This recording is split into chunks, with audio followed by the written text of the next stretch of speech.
Welcome to another edition Cleveland Video Vault 5, brought to you by 650 Gold. I'm Leon Bibb, and with me is longtime News Channel 5 videographer Tom Livingston. During the next 30 minutes, we are going to go back in time and look at some vintage clips from News Channel 5 programming, personalities, and news stories. These are just a few of the clips that I've been posting on our Video Vault page on Newsnet5.com.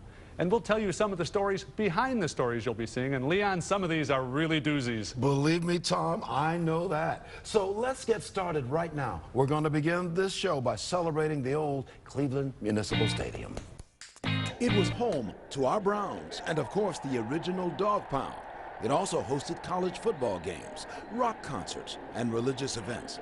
And let's not forget, it was where our boys of summer, the Cleveland Indians, played baseball.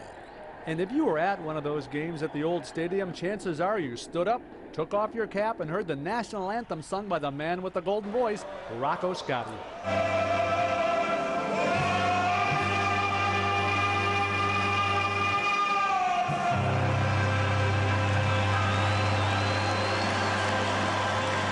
This was Rocco Scotti night in 1983, in which the famous Cleveland tenor was honored by the Indians. That's Larry Robinson, the Diamond Man, presenting the plaque. To give you an idea of how popular Rocco Scotti was back then, he was even asked to sing the national anthem, Long Distance. Someone with the Los Angeles Dodgers heard about Rocco and arranged for him to sing over the phone to a ballpark full of people 3,000 miles away in Southern California. We're out here at Dodger Stadium, Rocco, waiting for you to sing the national anthem.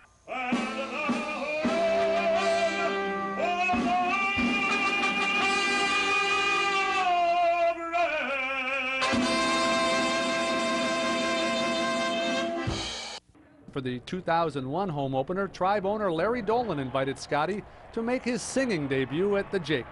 Our reporter, Ted Hart, discovered that day turned out to be memorable for more than just a baseball game. 2 hours before game time, and Rocco Scotti is still in a wheelchair.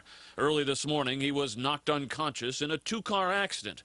But after a series of tests, he was released from the hospital, determined to make his baseball debut at Jacobs Field. I don't know what's going to come out of my throat, but something's going to come out, and we're going to do the anthem. Still a little woozy, with several fresh stitches in the back of his head, 81-year-old Rocco Scotti took the opening day microphone and gave it his best. And the home of the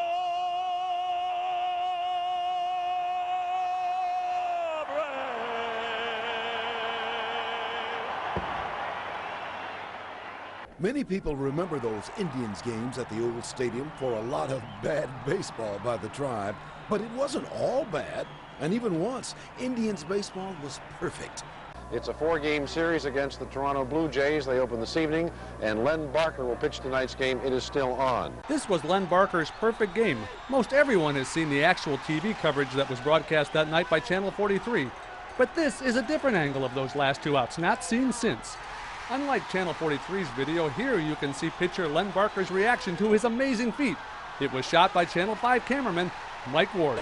What were the guys in the dugout saying to you? Were they just keeping their mouths shut, just pretending? All they were saying was just go ahead and do it. You can do it. In the mayhem on the field, you can see reporters and cameramen from other Cleveland TV stations being shoved away from Barker by 2 Cleveland police officers. And then, check out this post-game interview with a very young Rick Manning, now the Indians announcer.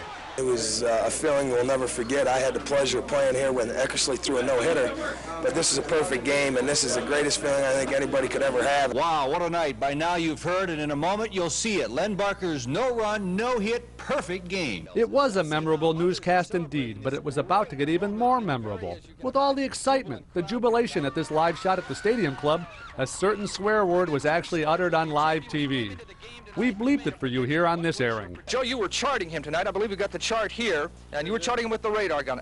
I guess you've never done anything like this before, or seen anything like it. Well, no, I haven't. I've been doing it for about a little over a year, but this was amazing. And at the end of the 4th inning, I told people he would do it, and they thought I was nuts. But I guess they figured that out. Oh. Okay,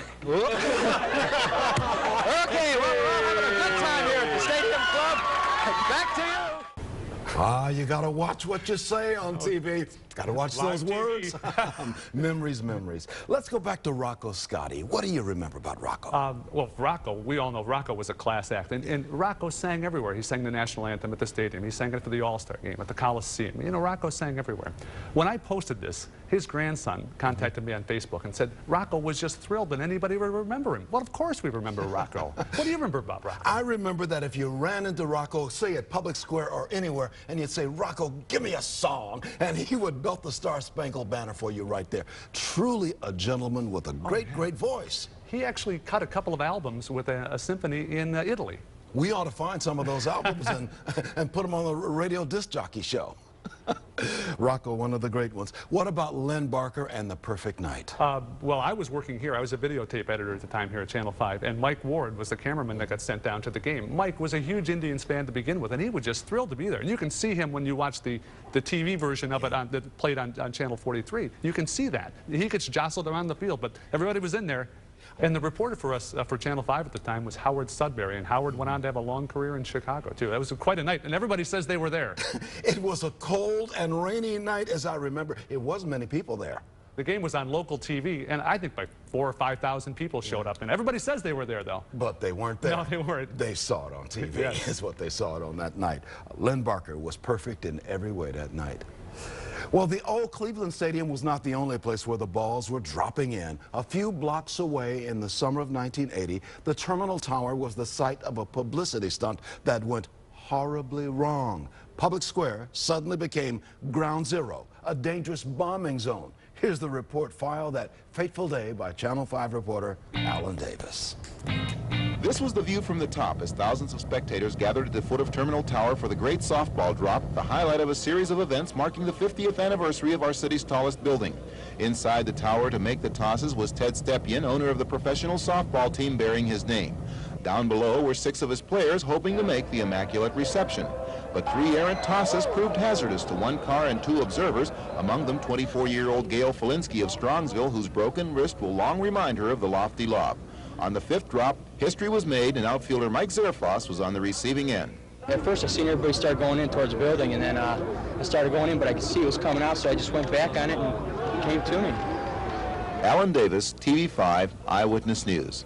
The stunt gone wrong put Cleveland into the national spotlight. The next day, the man who threw those softballs, Ted Stepien, told his side of the story live on TV5 to Jeff Maynor.